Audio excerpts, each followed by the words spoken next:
For life.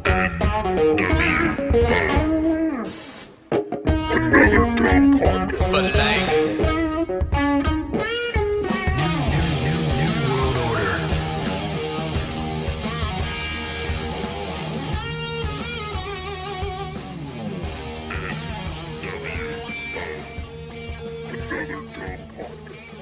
For life, for life.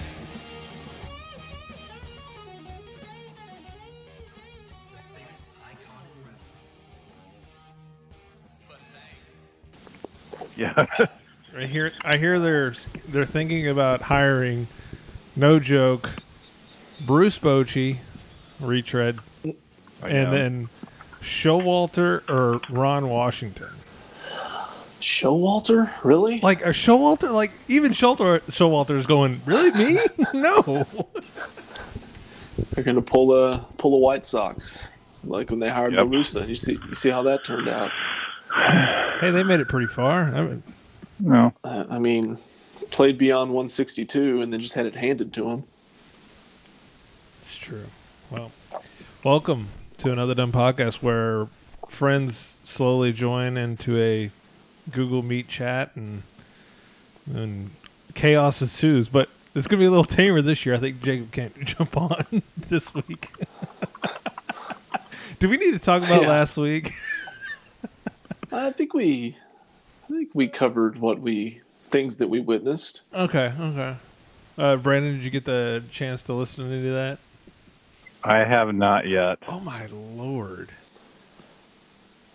It's pretty intense. And you know that was like 5% of the conversation that I released, because the rest was either going nowhere or I just it got a little tense or something.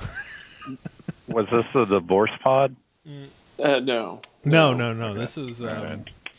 This is single man living it up pod. It was just Got it. it was just Okay. live from the apartment. Brad got confronted for things he said in the past. That didn't make the episode, but it was interesting to Was this listen about the Foo to. Fighters? Yeah, well, it did involve the Foo Fighters, but I told her I was trying to get the Raiders job, so we just needed to end that conversation. So, no big deal. But it was good. It was wild. I had to tell Jacob, I'm like, I apologize, and for anybody who knows, like that girl who, and nobody listened to it, but she wasn't mad at all. I don't think she even realized that it happened the next day. but also, I was like, listen, I hate to pull kayfabe or anything, but I'm only doing things because it's funny. I'm not I called Jacob. I was like, she's all right? Like everything's fine, and she goes, yeah, she doesn't care. Everything's good. So. Yeah, she didn't seem mad. She just seemed to wanted to talk to you about it a little bit. No, I think she had maybe some legit heat from me, but it's all good. No big deal. Where else was I going to go on that? Yeah, but anyways, it's one of the first podcasts I actually I released, and I was like, you know what? If you find it, you find it. I'm not really going to put it up on Twitter and go, you should listen to this episode. I just made everyone, if you wanted to listen to it, you listen to it. And a fair hand of people actually did listen to it, which was terrifying. Yeah, a little bit. You don't have to do that just when Stove's on. Those are the ones you don't advertise. Yeah, I know. And it was like a real good Stove episode too. So, but it's all good. There's a lot of goodness driven into that back half of that podcast. So, well, welcome everybody. And Stove, I probably didn't jump on because it's raining and he's probably outside playing in a puddle or something like that. Yep.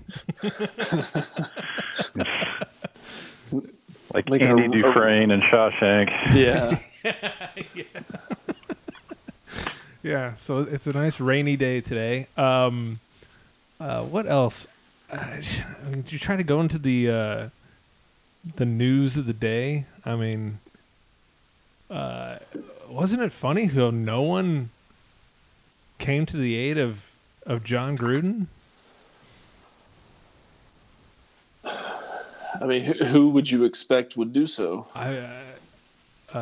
Nassib, or whatever his name is. No. Did I read that he had to take a personal day for John Gruden? Wait, are you being serious? I can pull it up. Oh, okay. I'm not. Yeah, he had Nassib takes a leave after coach resigns due to homophobic. What a headline! Due to homophobic emails. Huh. Interesting. Well, I mean, to each their own.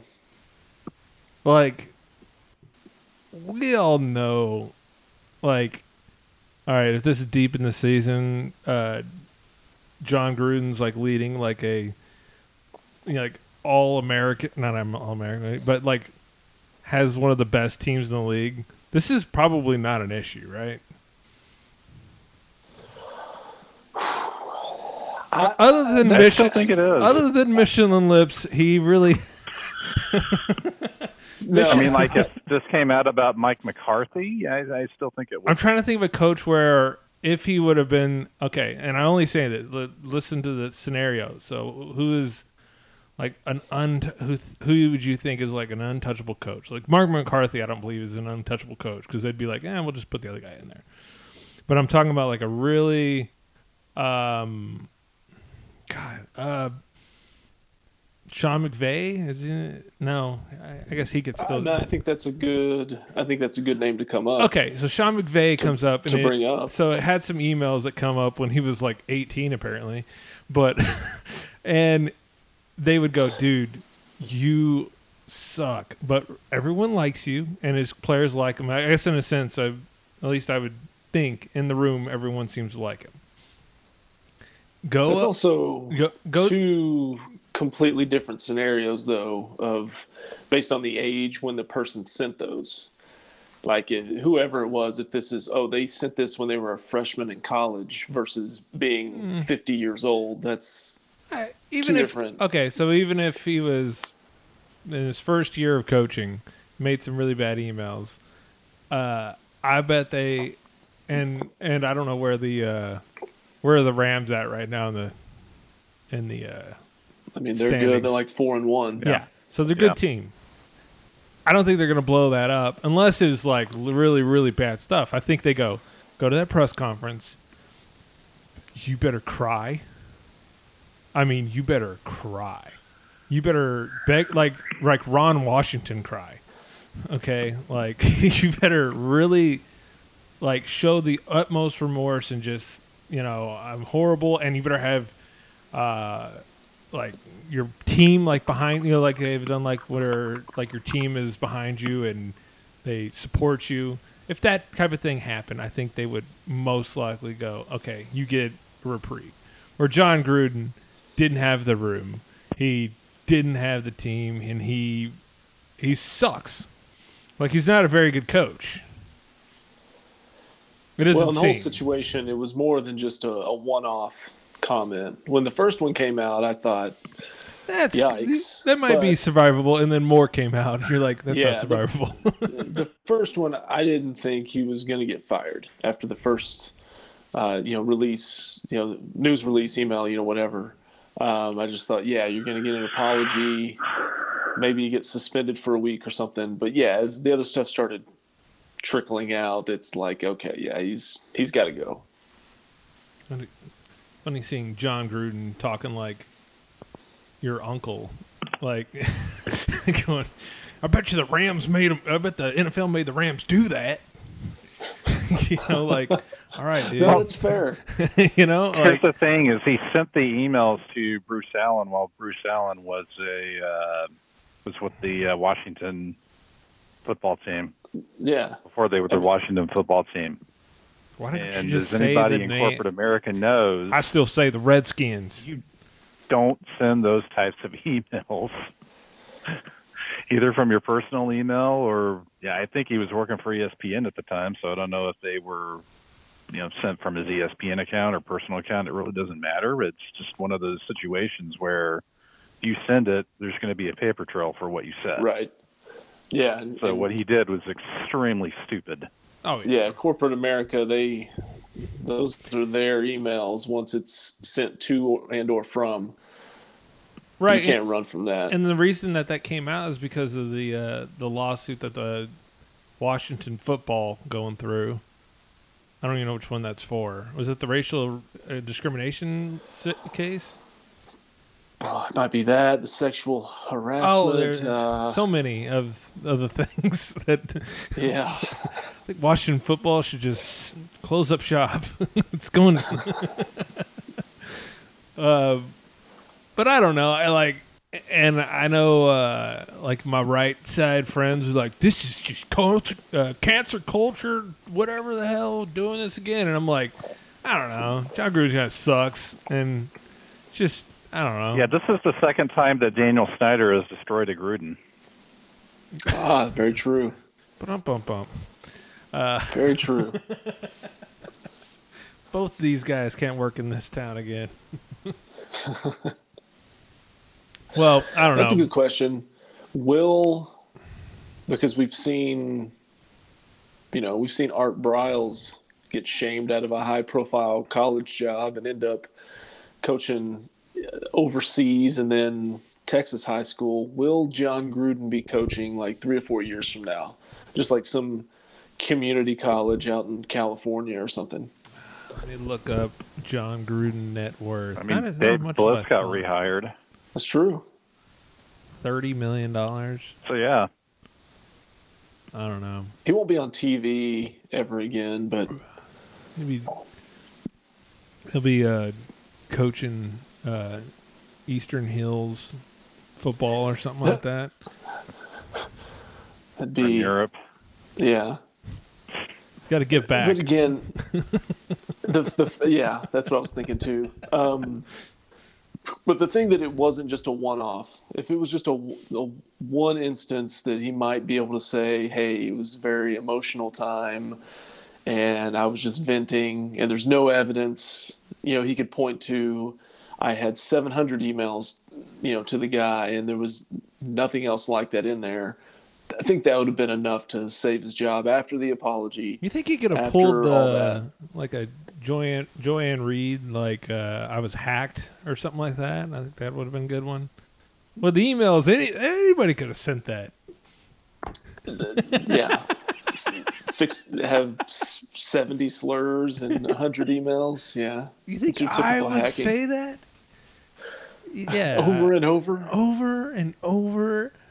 Yeah. I mean, it is what it is. I mean, I'm not here to fight for John Gruden's not the guy that you would be like, come on, he's an obviously good guy. Like I did listen to this, an interview with Keyshawn Johnson, like talk about running the bus right over. Like he had no supportive guys that he'd worked with in the past. Like, and I think Keyshawn was kind of on to something.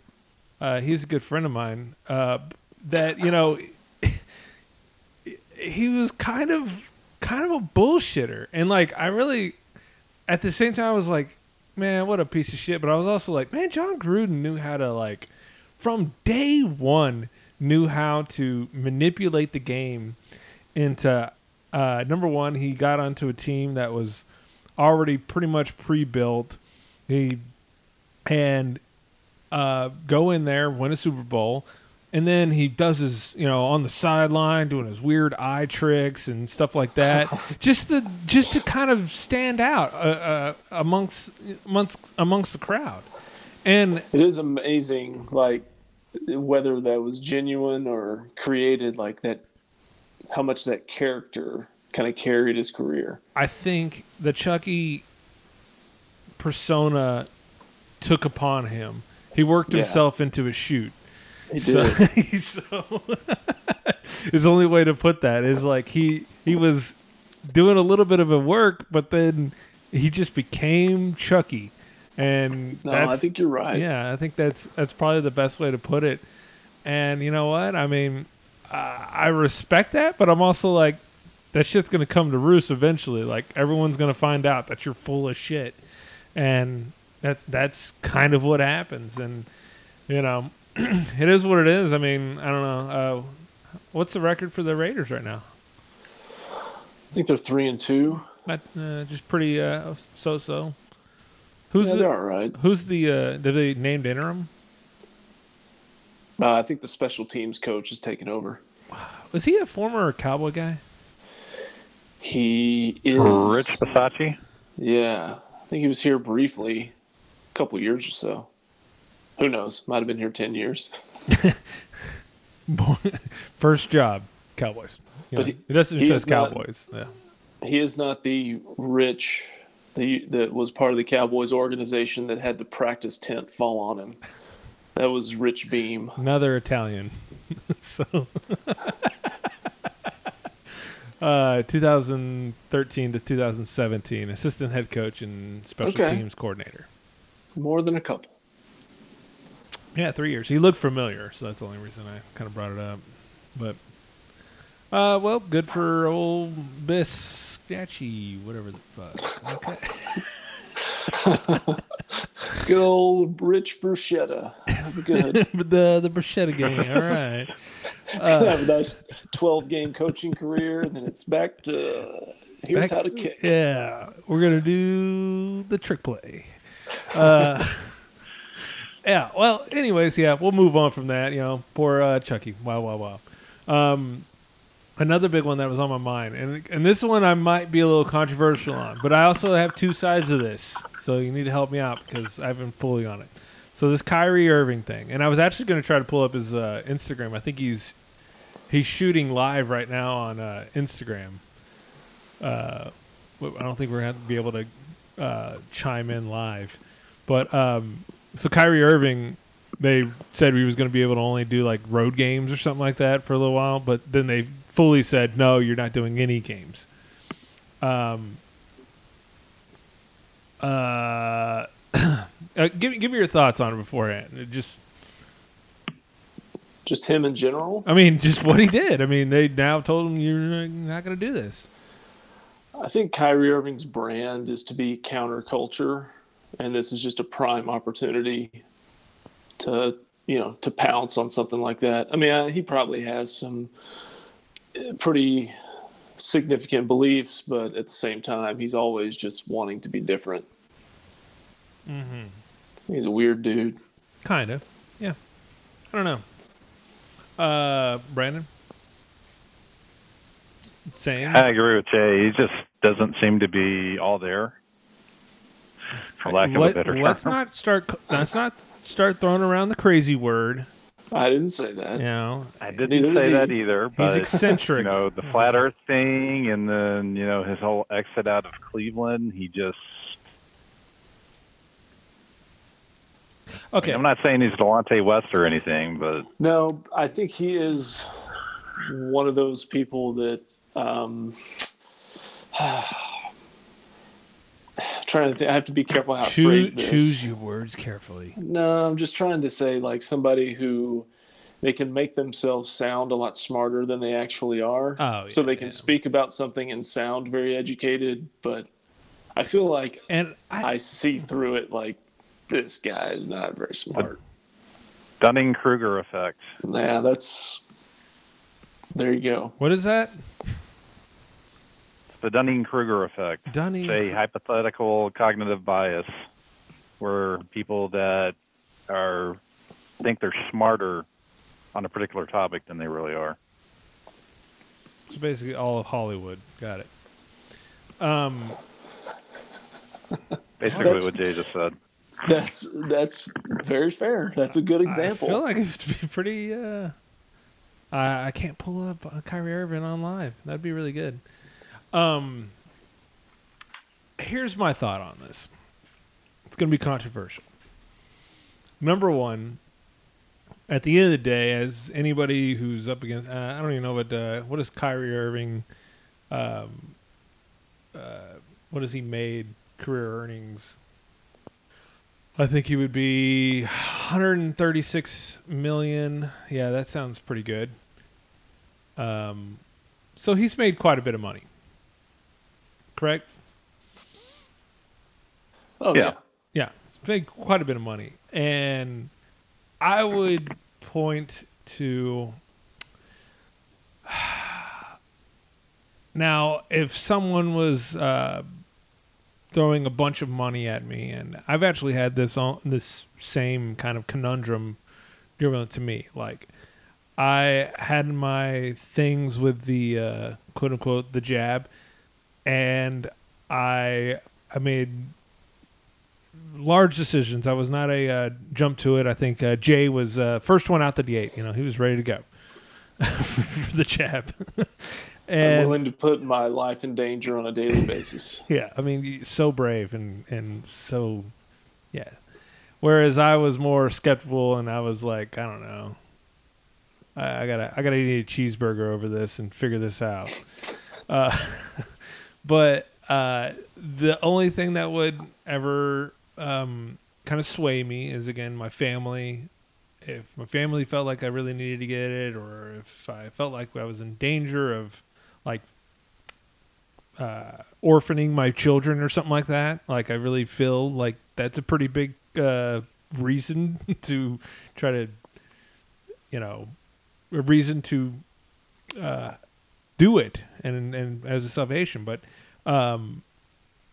the other big thing is I've started ever affecting my pocketbook. This would be a big thing. Like, I'm never going to have things affect my pocketbook. So at the same time, I'm like, I don't know, Kyrie, you're going to make some odd $20 million. I don't know, of whatever he's leaving on the table. Just take the jab and go with it. So I'm at that point too. It's a little more complicated, but go ahead, Jay.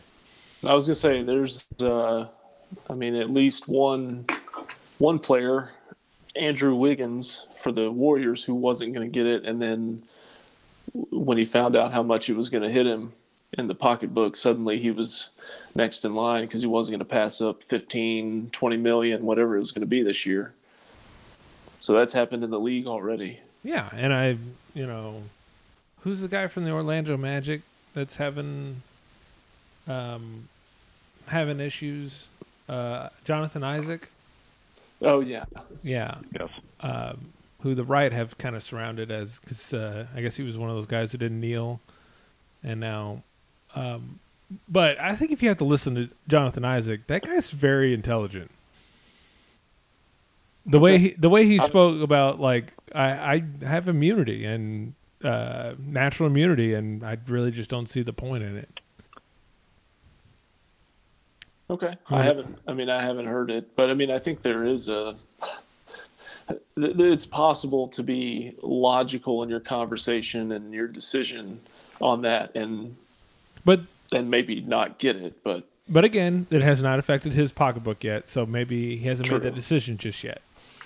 True. So, were you about to say something, Brandon?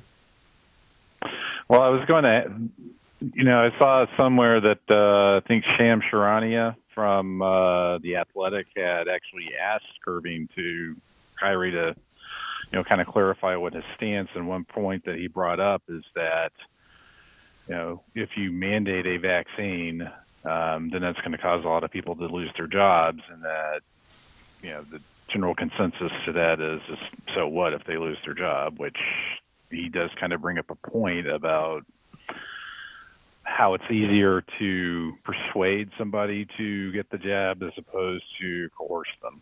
Oh, and yeah. Something that's kind of foul about how a lot of people kind of go about that, to where, if you don't get the shot, then you're a horrible person. And that's not going to convince anybody that is skeptical about the vaccine. That's not going to convince them to get it. I realize that it's just like raising children. Going to be dead set. There's going to be people that are going to be dead set in their position, and you're not going to be able to reach them. But at the same time, I don't think that type of mindset towards those people necessarily helps the situation. Well, again, we all have children, and we realize that coercion sometimes works, but sometimes doesn't. And the incentives are always much better, in a sense, and showing them the more logical conclusions on things, and go, hey, if you do this, these good things will happen here, and this will, it'll be better for you. And more information always helps the situation and going, if you don't, I'm Right. gonna fucking smack you. It's not the best course of action. And to be sure, I mean, the NBA is certainly well within their right to stipulate that their players get vaccinated. They're a private organization. Yeah, They private can do what they organization, and we want. don't ever want to do the same thing. Okay, this is Sorry, Greg Abbott, but this is the other side of, like, it's the people yelling, and then the other side is the ones talking and mimicking what you're saying. right. No, we're having a serious debate. Keep talking again. Hold on, keep on. Yeah, I sometimes feel like I get run I over was just 'cause I'm like, kind of in the middle on I'm this. just like, yeah. I'm just like, There's certain outcomes in this that I think are justified from the league standpoint, but that doesn't necessarily mean I like it if somebody loses their job. It's not a desirable outcome. no, but I mean, it's man, this is so much more complex than anything as far as coercion and mandates against mandates and mandates of mandates. I mean, it's very complicated. But as I look at Kyrie Irving, I sit there. Let's do this logic. I mean, let's just a full logical exercise. Kyrie Irving, I think I looked up that he's 29 years old. Very healthy human being. No, I don't think he has any health concerns of any sort. Do we really believe Kyrie Irving would contract COVID and get sick and die? The likelihood, probabilities of that happening. Probably equal to the chances that he would have any adverse reaction, get sick and die from having the vaccine. Well, that's not a very good. Argument to not get the vaccine. But it kind of is. But it's not, because if they're both really low, I'd be like, well, I'm just not going to get it. But I'm saying should be no problem to get it if you're then just going to be able to do your job. It's kind of, what's the difference? I think he sees it. He goes, I don't really see the point. And I'm not. And on top of it, I'm not going to be also brought up. No, I'm just going to say this. And on top of the point is, if I want to take the COVID, the vaccine, I'll take the vaccine, but I won't be coerced into doing it. Is a lot of his point too. I don't really know that. I mean, I guess I thought that's what he said, but go ahead. I'm not going to do a funny voice while you talk. The point that Isaac's brought up is that, what if I have an adverse reaction to the vaccine? Which, okay, on the surface sounds understandable, but they have done study after study after study that shows that the risk of that is near zero. But I don't understand the point. As if he has. I mean, there have actually been studies also about the immunity, from the natural immunity. I think he's had COVID. I think he said twice. I think Jonathan Isaac has, or maybe just even once. And he does regular antibody tests. He says he has enough, and he believes that that's enough to kind of help him out during the way. And so I just don't get the point. I just honestly just don't get the point of what is it really protecting? Because at the end of this day, this is really, I've been going out every day this week. Like, COVID doesn't even exist. It really doesn't. Like, you'd have to be a complete psycho to be terrified of COVID. But from the NBA standpoint, from an organizational standpoint, you just have to have I feel like you have to have just a policy one way or the other. Either you're requiring it, or it's all just your choice and we're not policing this or requiring anything at all. Because if you open the door for, well, here's an exception, here's an exemption, oh, this guy makes a good case, he's got an antibody test with him, right? Then you've just got papers stacked everywhere for everybody's request you got to go through to figure out who's going to get it and who's not. And then if you make an inconsistent choice there, then, well, what is this based on? Is this based on my age? Hey, you didn't make that guy get it, but you made me, and that guy looks a whole lot like you, and I don't look like you, so what's going on now? And you open yourself up to all those types of conversations. So you just say, either you do what you want, we're not concerned about it, or everybody's getting it. what is the? I mean, could you imagine if LeBron said he wasn't going to get it, which I know LeBron did get it, and is He encouraging hesitated, people to but, get it. yeah. But could you imagine? I don't know. That's fair. I just don't know what the. I mean, here's what it feels like. It doesn't feel like we're trying to like let's just put all the cards on the table. COVID's not going away. We've made this case before. It's an endemic. It's not just going to disappear upon its own. Okay, so it's something we're going to live with. So we're going to have people that aren't going to take the jab, and there's going to be people that are. And we're going to have to coincide and figure out a way to live with each other. So, but coercion and everything else, I mean, I really believe, okay, let me get this out here. I really think you probably should. Like, just in case, I mean, do it. I mean, who cares? At the end of the day, especially when there's millions of dollars on the table. But at the end of the day, too, if you don't want to, you have to live with consequences, but I don't see the point in it in the same point. I feel like I'm talking out of both sides, but I feel like I'm not, because I understand that they can coerce you and go, yeah, we're going to take all this money away. But also at the end game, what are we saving for? Like, what's the point? What is the point?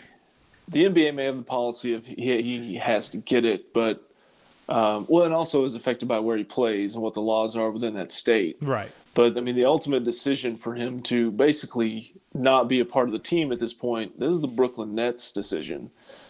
The NBA is not saying, hey, you can't have him on a road game or on a roster or anything like that. That came down to an organization. I mean, I guess it's an organization within a much broader organization, but that was on a slightly smaller scale, well, that part of the decision. Well, I guess, and to make a connection to the last story, the Nets seem to think that they can just let Kyrie go and be like, let's just fucking ride it out because, hey, he's a fucking psycho, and we don't. I mean, I don't like to say the whole crazy thing, but fuck this guy. He's kind of an asshole, and you know what? Let's just cut bait. This gives us a reason to do it.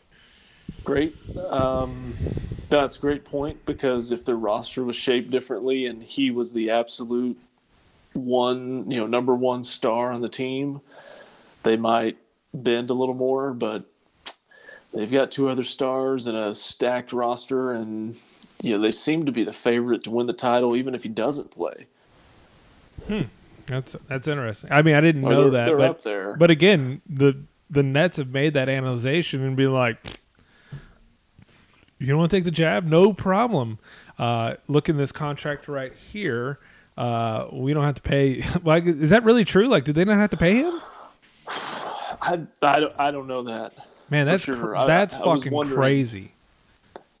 Is whether, because he's not injured. There's got to be some kind of a clause or endorsement in the. Either they're going to pay him, or I feel like there might be.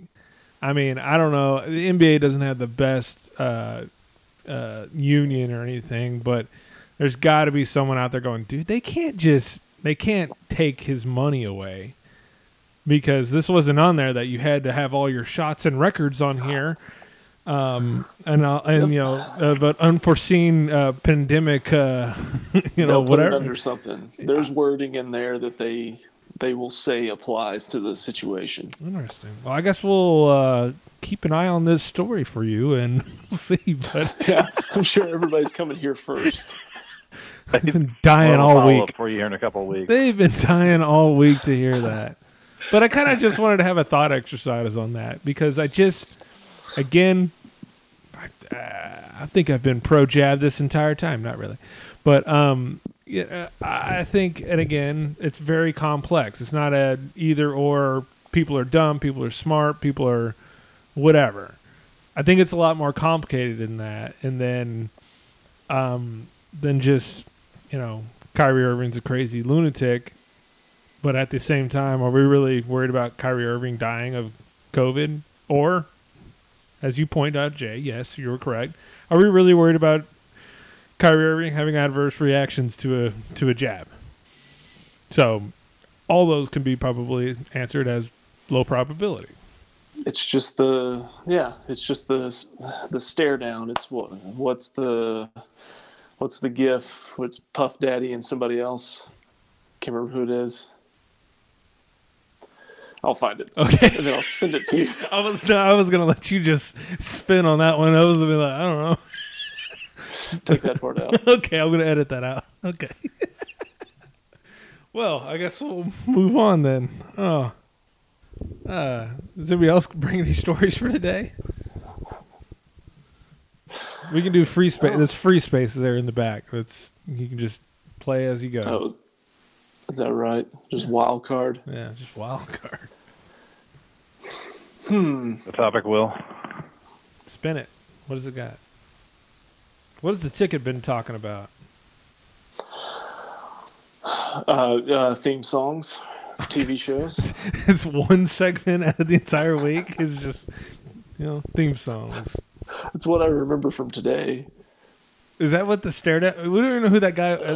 I always thought that guy was Odell Beckham. Is that not Odell Beckham? No, it's not. But is there a wheel? Oh wow, he's actually spinning a wheel. He actually was spinning a topic wheel. I don't even know where it landed on. Oh, name a hobby that I can't see. They've always. Hey Brandon, we're not fucking doing this.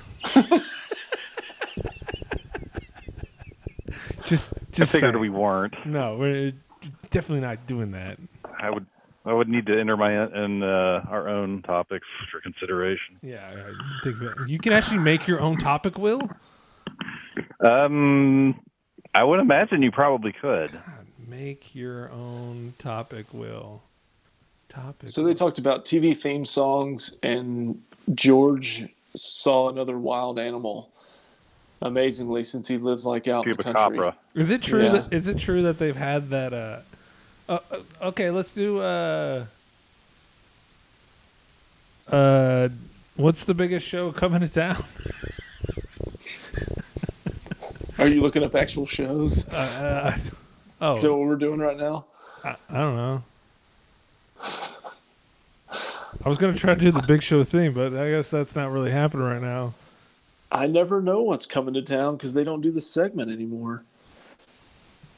Well, that's true. And I don't think they're not doing it because of COVID or to discourage people from going to concerts. I think they just found that this was a time to pivot away from doing that. You think that was not one of their favorite segments to do? I think they just decided not to do it anymore, and this was a way to phase it out.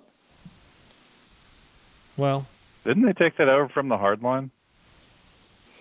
Well, it's a different the concert calendar, and did they still do the concert calendar? It's a little late. Oh, sorry. My producer's a little slow, but all right. Now bringing you the big shit. Well, I think the other thing to consider as I'm actually looking at the shows is there's not a wide selection. So it's not like, all these groups and artists have just suddenly kicked it into full gear with touring. Good fade out. What can you share your screen, or do you Well, no, I really can't. Just start reading them out, and we'll you don't have to do that. Just read them out. Maverick City, Food for the Hungry Volunteers at the Pavilion at Toyota Music Factory on the 16th. Fora at the factory in Deep Ellum, which I guess used to be the bomb factory. Yeah, we can't have bomb in the title. They renamed it because we can't, negative connotation. On Halloween, Lord Huron on Panther Island Pavilion. And then Machine Gun Kelly on the 24th. That's probably the biggest show that's coming to town. Well, hold on. We got to do a vote, and then we'll come up with that. We're going to steal this entire segment, okay?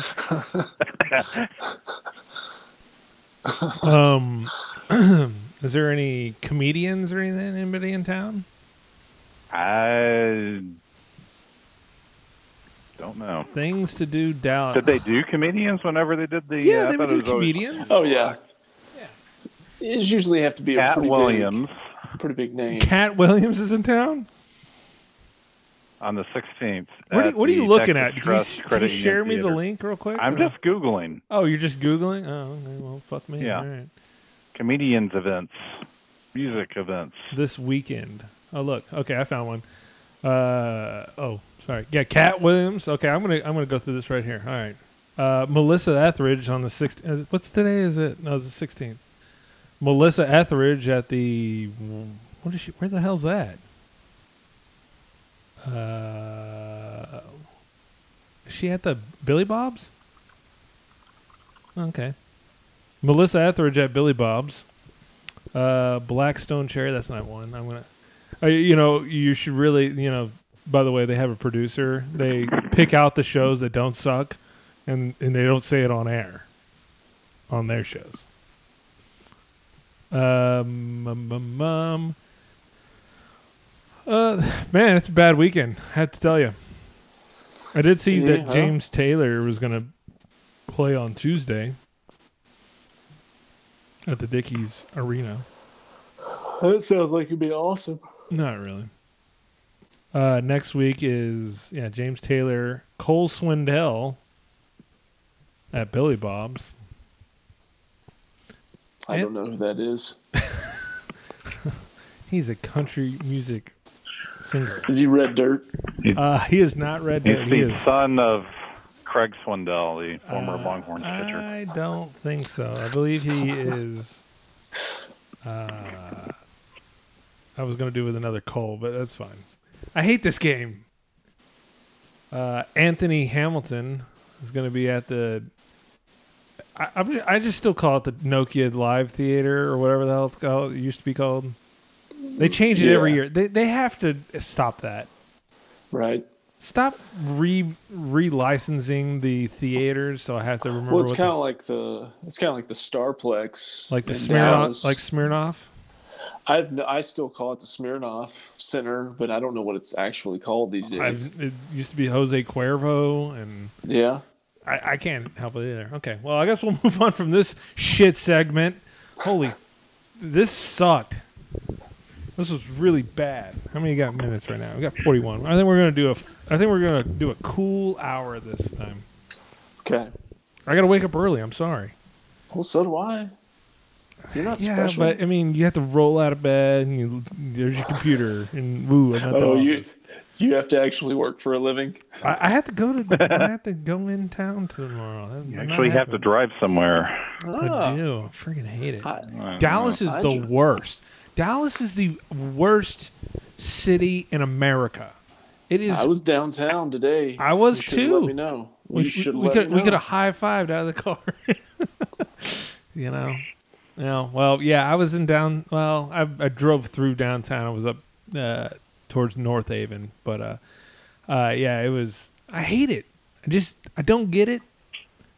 Like I pray for my vehicle at all times because some crackhead is just driving 95 miles per hour. I don't know why they have to be on crack. They probably can't afford to drive. But I don't think you can drive well while on crack. It's just I hate it. I just don't like it. Why are the lanes so small? The lanes? I mean, the lanes seem smaller, like significantly smaller. Not everybody's driving a dually. I just wanted to get my horse trailer out there and then just roll up on 75. God. Fuck. All right, what's your last segment? Last one is hold on. I got mall talk. I've watched a really I know. But I watched a documentary. It was about a mall in Jasper, Alabama.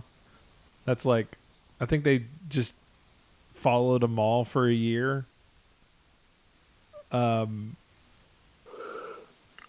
agree, Jay. It's really boring. But it was just.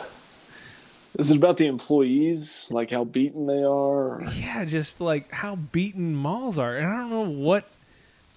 I've always actually said I think the mall was actually a really good idea. I have no problem with the mall. What happened with the mall? The internet killed it like everything else. Yeah, but those downtown like little shops and stuff. Those are awful. Yeah. Where they were all replaced. But yeah, I know the internet. So we're all gonna just have a bunch of warehouses everywhere, which is what we have right now. But I don't know. I don't know. Kids don't even. Where do they go now? Mine aren't old enough to go anywhere, so No, I know. I don't know yet. Mine either. I mean, go to YouTube. I'm getting close. The 12-year-old probably would. I think. When was the first time you went to a mall, like by yourself? Like where? Around that age. Around 12, right? I remember. I remember that vividly.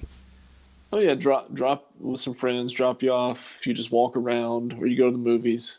Where I was, like, I know my friend would ask me all the time, "Oh, we're going to the mall. You want to go?" I'm like, my parents will never allow. No, never. Like, you're not allowed to let me go into big, large areas by myself. It's not gonna happen. That's crazy. And then, talk. Come on, just ask. I'm like, fine, I'll ask. She's gonna say no, and then she said yes, and I'm going, really? You allow me to do that? You would allow me? I mean, just anybody could take me at the mall. It was the best place ever. It was pretty cool. It was okay. I know. Well, you had to been in the like when you were in like junior high school. That's like the peak of malls, I would believe. Okay. Like early 90s. Yeah. It has to be the peak of malls. I mean, it was. I'm trying to think of the exact year. I don't know if it was 95, but whenever Grapevine Mills Mall opened. Oh yeah, that was big. That was like we had our own Disney World. Absolutely. Just huge hype. I mean, it was literally like the Costco from Idiocracy. Like you're like, this Grapevine Mills Mall is fucking huge. It's literally like its own city. You know? It is. And the first time I went to it, it was kind of overwhelming. And now I'm like, nah, it's just kind of a collection of buildings. It's just yeah. There's what the hell's in a Grapevine Mills Mall? Is the no, that cafe is not still there. The Rainforest Cafe is not. Oh, Rainforest Cafe. It's still there. It's still there. It's still there. Yeah. All right. Well, next week we're going to be doing a live feed from the Rainforest Cafe. And what do they have? I remember going to the Grapevine Mills Mall. We're going to eat at the Rainforest Cafe. I'm like, oh, cool. And it's like, what's the wait? It's next week. That's what the wait is. Like, you literally can't get in here. It's like never. It was still there the last time I was at that mall. I've never been there before, but there's like a Legoland, and there's an aquarium thing like right across from it. And by the way, they need to rename that Lego thing. What do you mean? Because like, it's not big enough to be a land? It's not a land. It's like a Lego. Okay. It's like a Lego county. I don't know, like a province. I don't even know what the hell to call it. But like I've been to a Legoland in Orlando, and that is a land. That is a lot of land. Was it Orlando or was it like in Tampa? It's like in the outskirts of Orlando. I don't know who the hell. Look it up because it's not in Orlando and it's not in Tampa. No. It's like in the middle of nowhere. Like they go, where can we build this thing that it's going to house all this shit? They're like, you can put it right here in this swamp in the middle of nowhere. No, I've been there. I believe we went there last year. Oh, really? Yeah, it's an hour and a half outside of Orlando. Yeah, no, that makes sense. Yeah, and it's I would say actually pretty cool. Oh no, we stayed on site. Oh my gosh, you stayed at the Lego Hotel? Oh, it was amazing. Oh my god! It was during COVID. It was during a global pandemic. That's crazy. I don't know if we discussed that because we definitely walked by and it was like, oh, there's the hotel over there. I bet the beds suck because they're made of Legos. They didn't make the building out of Legos. It's like all this food sucks. It's just Legos. Food wasn't Yeah, it's okay, but the accommodations were they were certainly adequate. Okay. Well, I guess we don't have to talk malls, but it is what it is. I was just fascinated about. I know everyone's had like mall talk before, but it's just to see a mall now. It's just so sad. It's I mean, you still have, like, around here, you've got North Park and Stonebriar. Grapevine Mills isn't that far from where I'm at, but I mean, you're either at the the peak of what a mall could be, or it's just a matter of time before your entire facility is just going to be torn down or turned into some. Well, it's like the old Six Flags Mall, and it's kind of ironic, but the old Six Flags Mall, which was, not to do a Chris Rock joke, but there's a good mall and a bad mall. That the Six Flags Mall was always the bad mall. Like, I remember back when I was like early in high school, it's like my dad was actually a mailman at the Six Flags Mall. He knew all the crappy stores that were at Six Flags Mall, and I was just like, I can't believe this place is still open. It's dreadful. There's nothing here. I don't even think there was a Spencer's or anything. I think it was so ran down, and now it's turned into like a warehouse, like industrial park. It's all warehouses for the internet. So isn't that funny? Internet warehouses. Yeah, I mean, it's for internet. But yeah, I think that's. If you not noticed, like, a majority of all the landscape now is just all going to be warehouses, and we're not going to leave our house, and everything's just going to be shipped to us. Are we all going to be? Brandon feels mad about this. What's wrong with you? What? The matching V-neck suits. So we're going to be just like everybody in Wally. Basically, like 1984 and Wally were not like instruction manuals. Okay, like that's not how we actually want to end up. Did you actually watch that movie? Well, I did because I had kids, when it came out. You didn't. Oh, yes, you did. I was about to say, I thought your kids were younger. I feel like you would have just been out there watching. I've got a 18-year-old who just graduated this year who, since you mentioned Rainforest Cafe, when she was about 3, we brought her there, and one of the employees dressed up as a mascot scared the hell out of her, so we could never go again. Very she also got scared at Chuck E. Cheese by the big animatronic Chucky at the Chuck E. Cheese just right outside of Grapevine Mills, ironically. And by Rangers captain. Nice. I guess we can end on Brandon's probably going to run out on this, but let's do our I guess until Jay stops coming on the podcast weekly, we'll do a WWE AEW wrestling segment. I don't have music for this. That's okay. Can I tell you that I have secured tickets and accommodations to attend the 2022 Royal Rumble in St. Louis, Missouri? Yes. Oh, man. We're there. Trip. After the pandemic robbed us of the chance of attending the event in 2021, we are back. Well, I applaud you. I look forward to hearing I guess you have another podcast that you need to report to on things like that, but I would definitely like to hear more on that. That's for sure. Oh, yeah. Once trip takes place. Is that 2022? Yeah, it's in January. The January. Yeah, it's usually the first of the year. This will be the start of the wrestling segment. It should be the start of everything. I'm just gonna. It should be the national anthem. I'm just gonna slowly walk out to the ring.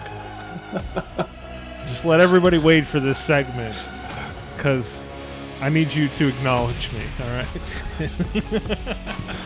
All right. So yes, Brandon, you can chime in however you would like if you have any wrestling questions. But yes, this is the wrestling segment that everyone's waiting for. Oh, bad fade out. I need a switchboard. This is too loud. You can't talk over this. This would be a good bed, wouldn't it? Yeah, not bad. This would be a really good bed.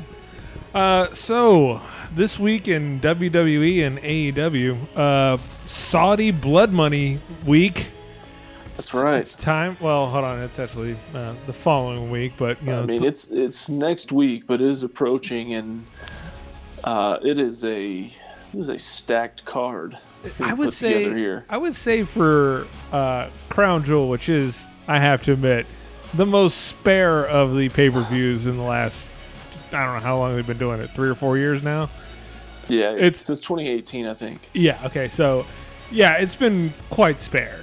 So it's not one that I think even the ultimate, what is it, the greatest Royal Rumble or whatever the F it was not one to watch, and all this, you know, that abortion of Triple H, Shawn Michaels versus The Undertaker and Kane, which is just dreadful. Hey, if you ever want to watch possibly the worst, not the worst match of all time, but the worst, very hyped match of all time, Goldberg against The Undertaker has to be at or near the top. I think we've talked about it in the last time. We keep bringing it up, but it is really great because just watching Goldberg just absolutely pie-yah himself, I think 30 seconds into the match. Yeah. I need to go back. It's been a couple of years, or at least a year or more since I've found it and watched it. But yeah, he knocks himself out. He botches some moves. He almost kills The Undertaker. And when it's over, The Undertaker's just got this look on his face like, just get me out of here as soon as possible. I don't get it. But this show doesn't have any of that. I was going to say, I feel like they've got storylines going, but I feel like they made the phone call over to the Prince or the Sheik or whatever applies here and said, what do you want to see? We'll put it together. We're going to do a real show, though. Like, we're not going to get the honky tonk man versus Mark Mero or anything. No, so this is big time.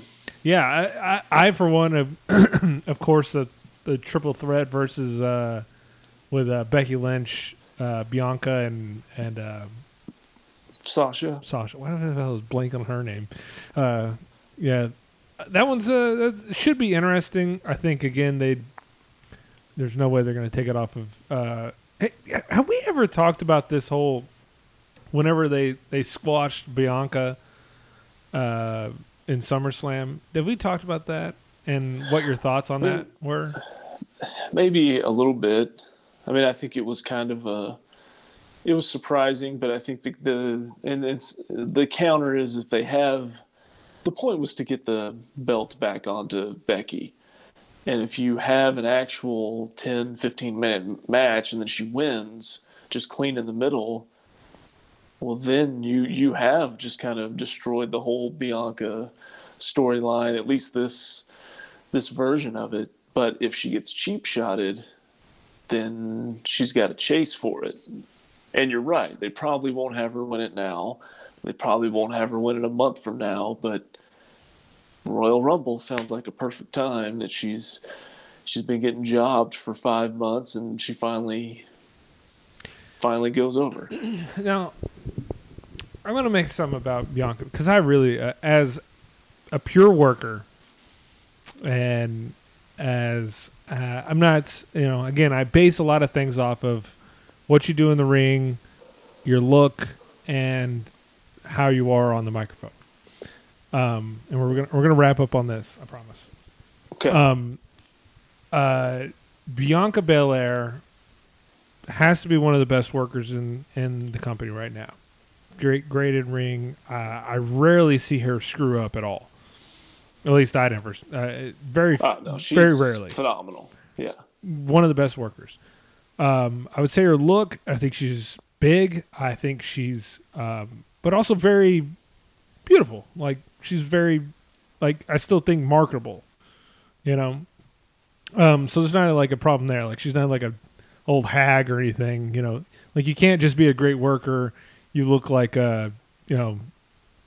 I mean, I was going to say Luna Visson, but, you know, whatever. But you know, just like actually have a good look. I think her mic skills leave something to be desired. Yeah, it's kind of middle of the road. Kind of middle of the road, but nothing. I don't know. It needs some work because I think some of it feels. The thing is like whenever you get the scripts, the things that are told that you need to read, you need to really read them and make it that it's your own. Whereas I think that's what Becky does really well. Yeah. Like it doesn't matter what the hell you put in front of her, she's gonna read it and she's gonna do phenomenal at it. Where Bianca, it seems sometimes a little forced, like she's just reading some shit that, you know, Bruce gave her. No, I agree. I think a lot of times it sounds pretty forced. So, the reason why you have Becky basically do it, as you said, you know, win, but at the same time, the face of the company, I hate to say it, and this is what the champion is, at least in my mind. I mean, there's some people that don't need the belt and some people that do. But when you had the belt, you're the face of the company. And compared for Bianca to Becky, Becky has to be the face of the company. So she needs the belt.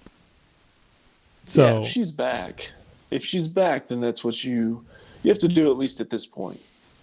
You might have to do it long term, but the idea is you're building to something that's much greater than what happened in August, or theoretically what will happen in about a week.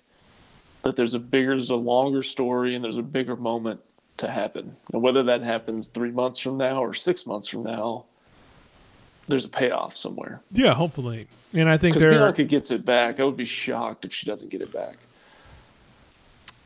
The problem is you can't shuffle the belt around too much.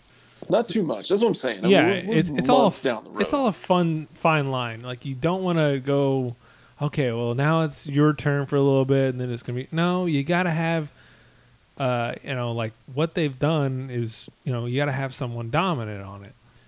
And I don't know if like with Bobby Lashley, like did he need a vacation? Was he just up? Did he have PTO hours that were ready to go? And he was just I gotta take some time off, so just give it to Big E.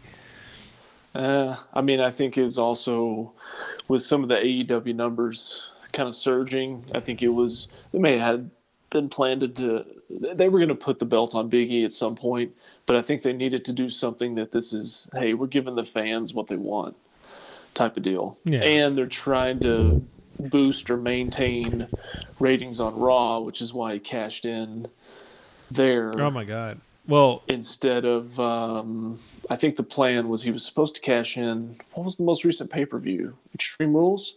Yeah. I think that was the original plan. He was going to cash in there, but they moved it to an episode of Raw. Well, I think they. Okay. Well, let's. I guess we can get into Big E and all that later, but it's to go on with it is now with this draft. Becky and Bianca are both going to Raw. Yeah. But she has the SmackDown title. Which is so weird. They need to find something else with that.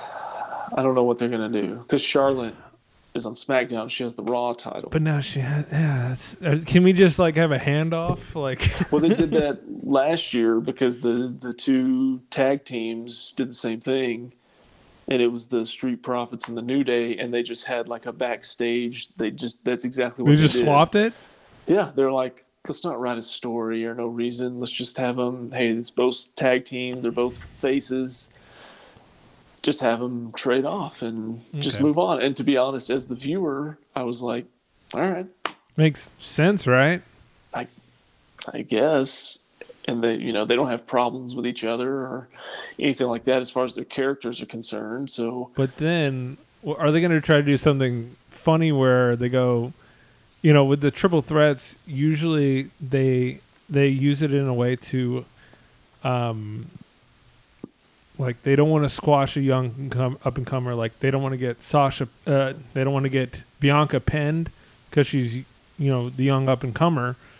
But they also don't want to make Becky look weak, blah, blah, blah. But there's some fuckery going on. But will they try to put that belt on Sasha? Because Sasha, I still believe, I'm sorry, that the draft's a little convoluted, but will they try to put that SmackDown belt on Sasha and then have Becky fight Charlotte to bring the Raw belt over instead of doing some backstage switch?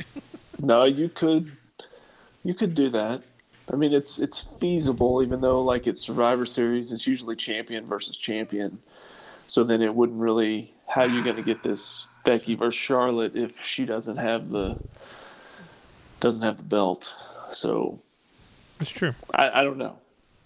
I assume they have a plan, but I mean the next pay-per-view I think should be pretty good. Now if you're watching it live, you got to watch it at like noon a week from tomorrow. Got to tell my So working from home works to your advantage. Yeah, it does. Or I'm working. I totally am. I got the spreadsheet in front of me. Go, you bitch, go. I don't talk like that. No. Well, I was actually talking about Roman Reigns, so I wasn't talking about Sasha or anything. No, that's fair. But as the face of the company, also, and I know, I don't know what it is about the New Day that WWE is forced in a way to make it right with the audience, like they did with Kofi and that whole run. But they did the same thing with Big E, and they're now trying to force the whole King of the Ring on Xavier Woods. Which again, we'll get into that King of the Ring in here in a second. But the face of the company obviously can't be Big E. Like, I hate to say it, he's just not. You don't think so? No, not at all. I just don't think it's a guy that you're going to be sending around to Good Morning America and it's like, hey, this is Big E, and it was like, this is big goofy bastard who he can never take anything seriously. Like, if Big E, I know he wants to be goofy, I know he wants to do all these things, but being the champion is a very serious deal. Like, you don't see like Becky doing goofy shit. You don't see Charlotte doing goofy shit. Roman ain't doing goofy shit. Like, when you're the champion, you're the champion and you're the face of the company, and everyone's like, fuck, dude, this dude's a fucking killer. And you see like Big E running around throwing pancakes out of his crotch. It's like, all right, I don't know. It's I like him. I like as a person. Yeah. But he can't be the face of your company. It was a fun run, but it's going to come to an end, and we're going to have somebody serious to carry on with this. He did the. I mean, it was recorded, not live, but he did like the in arena and what you saw on the pay-per-view, the intros for each fighter for the Wilder Fury fight the other night. Like in his voice, yeah, okay, that'd be cool. But it wasn't in like on the video. It wasn't the silly New Day intro. Like, it was like he did like the hype intro for each fighter. Really? Yeah. For the last Fury. Yeah, the one that just happened on Saturday, which was, I'm not a big boxing guy, but I bought it because I was. Oh, you did? Peak curiosity, and again, I'm not a big boxing guy, but I think it was the best fight I've ever seen. I heard it was great, and I am a big boxing guy, but I'm also a big cheap guy. So well, and also big tired guy. I was really tired. That's also fair. Time. But you'll have to wait for me to introduce the champ. The elusive and tough. A clinical slugger. So this is the with thing way you of saw? words. Yeah. Okay. I won't have to watch that, but I get the point. So I mean, somebody's putting him in that position, and it's definitely there's probably somebody with the last name McMahon who's making some phone calls and getting him in that spot. And I think that's great, but I don't. It's just no disrespect to Big E. It's not a man that you can really take seriously. That man, this dude will fuck everybody up, and as far as anything, like I don't take him. Like, he definitely couldn't do a heel run, and People have been wanting it. I would say a heel New Day would be great. Yeah, but there's a push for him to turn heel against the New Day, is what a lot of people want to see. I would say to try to break, because I think the New Day run has run a little long in the tooth. And they've obviously done that in the last year because they broke them up. Right. But it's just getting a little too. It's too much. So we'll move on from. And also the King of Ring thing, and we can go very briefly on this. The King of the Ring, like back in the day, was kind of a bullshit thing. Like, and I remember Bret Hart winning the first pay-per-view one, but I know they did it like back in the 80s too. It's a heel gimmick. And I know everybody wants Xavier Woods to win. Everybody got mad because Liv got beat by Carmella, but it's like Carmella's made to be the Queen of the Ring or whatever the hell they're calling it. Right. Like, that's what it's supposed to be. Like, stop forcing all this stuff, because Corbin ran like 2 years as King Corbin just because of that. I mean, it felt like it. Even if it wasn't that long. It was a long time. It was like 2 years. Shayna Baszler is going to win that. I mean, she's literally known as like the Queen of Queen of Spades or something like that. I mean, it's like, how is she not going to win this? Because she needs something. Well, and that's a push that they went all the way to the brink, and the pandemic hit, and they also were like, well, we can't have her beat Becky. We're not pushing her that hard. And then for the last 18 months, she's just been getting rolled up by random people and paired with Nia Jax, even though they apparently hated each other, and they eliminated like each other from the last Royal Rumble. It's just, is that a nonsensical. shoot or work? I mean, I don't know. Oh, really? I'm not sure. But I hear some people really do like Nia, but I mean, she's all right. I mean, there are matches that are good. She had one with Rousey once that I think it was at a SummerSlam that was pretty awesome. Really? I missed that one. But I mean, she's okay. She's really good at injuring her counterparts. I think Becky actually said she was glad Nia did that. Well, I mean, it's more than just that. But I mean, that was definitely one of them. Yeah. But that's kind of the. I mean, that was that 2019? Yeah, because that was before 2019. Because basically, that and the whole Kofi thing just kind of, well, if the backstory to Kofi Mania is true, that the only reason he was in that elimination chamber was because Mustafa Ali had a concussion, and then he just went over so well with the crowd that night that they were like, all right, well, we're pushing this thing all the way to Mania. Gotta put it. Well, Crown Jewel should be fun. There is no doubt about it. Roman Reigns will be still head of the table. He will be acknowledged. Never say never, man. That is. I've been reading the dirt sheets. The dirt sheets, pal. All no, right. I think he's winning, but well, I'll tell you this: if he beats Lesnar, he's definitely taking it all the way to Mania. Mm-hmm. Because this would be the time if you wanted to take it off of him, and not at Mania, you would do it with Lesnar, and you would do it in front of not the domestic crowd, because I think no matter what happens, you're going to get a good response over there. Yeah. Well, I guess we can swim a little bit into AEW. I have to admit, I was in AEW for a little bit, but man, they've run they run a little thin on me lately. I have to admit. All I've seen was maybe the same thing you watched, was about 10 minutes or so of that CM Punk match last Friday or Saturday. I'm trying to think of when it was on. The Friday one, I believe. Was it Friday? Yeah. And it was fine. I didn't think it was bad, but like I told you, it kind of looked like a less athletic AJ Styles out there.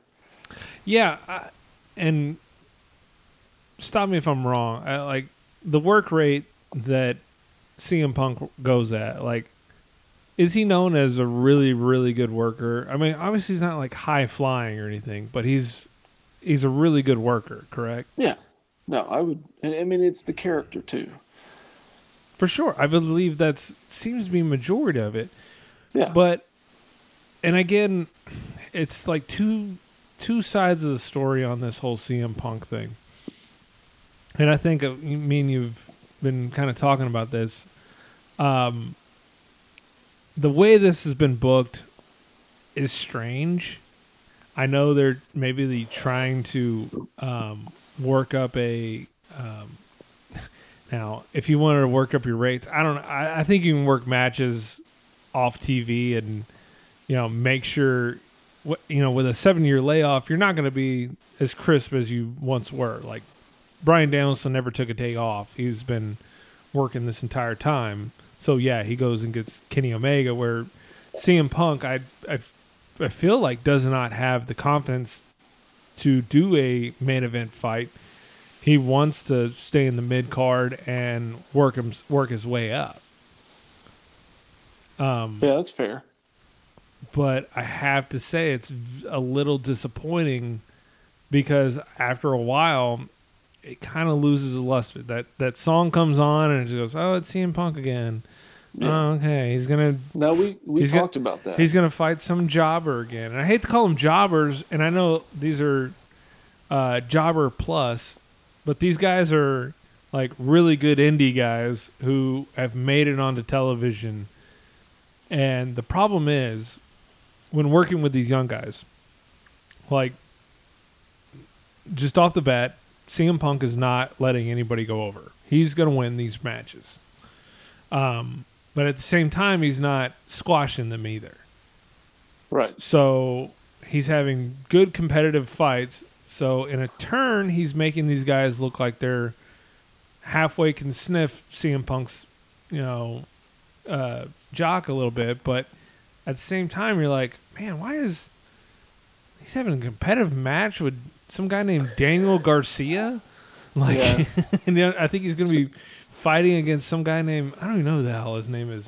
I don't fucking know. But it's some spare guy that no one's ever heard of.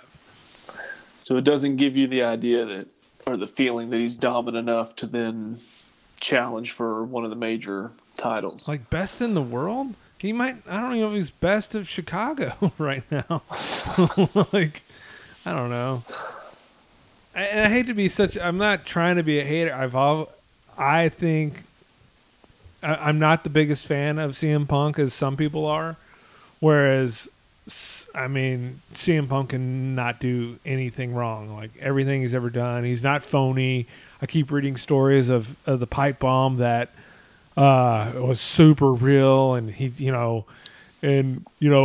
gave Vince a fake script. Did you read that?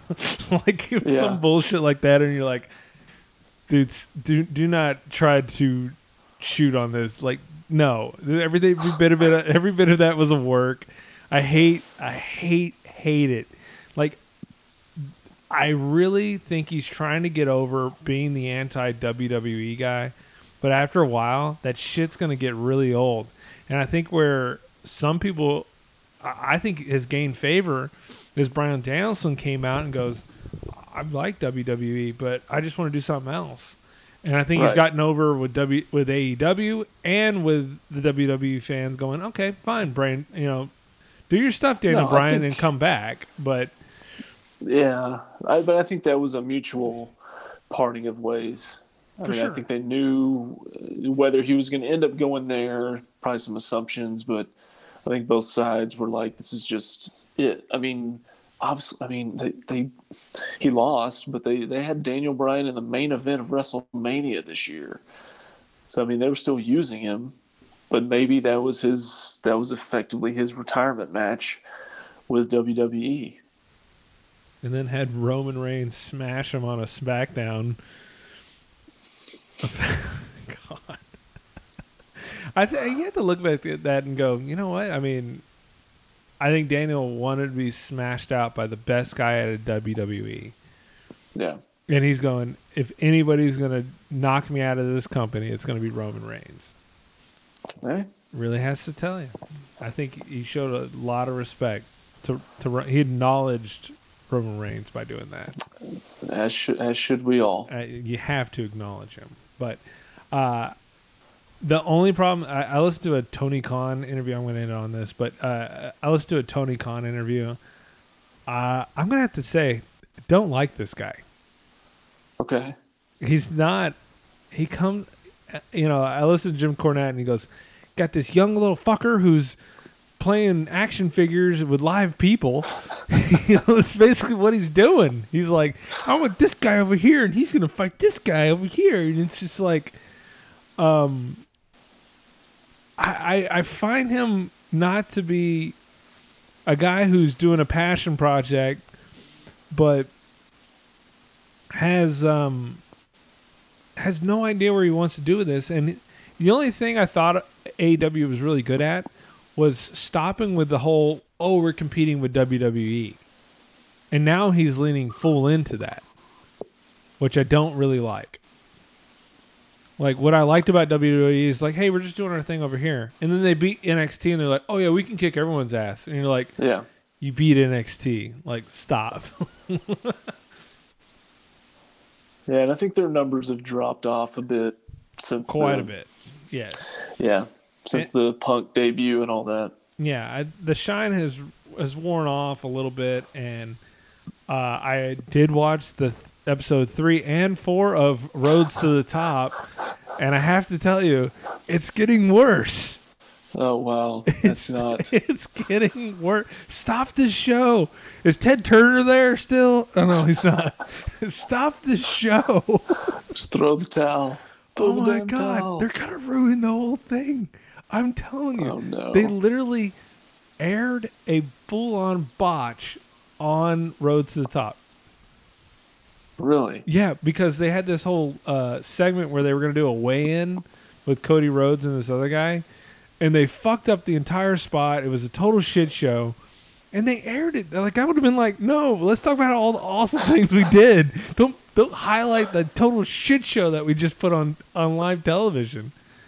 Wow. Like, it shows it. I'm not watching it. Not doing it. I'm watching it till it ends. I'm so invested. Literally, do you know back in the day, Lex Luger was put on a bus called the Lex Express during his 95 run, No. where he was supposed to win the championship? Okay. And it was a total shit show. They called it the Lex Express. He was supposed to go into SummerSlam, beat Yokozuna, and this was going to be his big claim to fame. Well, as they were going through, like, the beginning of the ride, they were like, oh yeah, he's going to win the thing. And then as it went over, he goes, this guy's not over. We can't put the title on him. He fucking sucks. he's not going to go. It's not going to work out well. And so go watch OSW. They do a long kind of overview of the entire Lex Express, starting from the narcissist in Royal Rumble to Lex Luger getting his full push. Okay. Go watch that. But Cody in one of these episodes goes, I got my new bus over here. It's the Nightmare Express. And I go, oh my gosh, he's got his own Lex Express. He's literally doing everything you can do to ruin your career. He's not a likable character or possibly person. He has such go away heat. It's hilarious. Yeah. It's all I can say is just go. It's not fun. It's not like the Iron Sheik or anything. It's so bad. It's Sergeant Slaughter goes against America. It's fair. It's a good description. It's that type of heat where you're like, dude, we all hate you. Yeah. We all hate you. Okay. Well, Jay, I appreciate you. I don't know if this one was better. There was less contraband on it, so that was good. But until next time. That's right. Is Brandon fall asleep? Did he die? No, I'm still here. I've just been listening. He went camera off. Okay. I was expecting some type of a reference to 1980s wrestling, like maybe the Terry Gordy or the Super Kick, but Man, I'm telling you, I listened to the Jim Cornette podcast, and man, he did a whole thing on like the Rock and Roll Express and how hot they were going to be. And I'm sitting here, I actually did look up some pictures of the Rock and Roll Express, like early 80s, mid 80s, and I go, he had a point, but then that one guy like had some accident and his eye was going this way, and they turned out to not be real good looking. Throw your career off. And by the 90s, they looked horrible. Yeah. So R.I.P. Rock and Roll Express. They're not dead.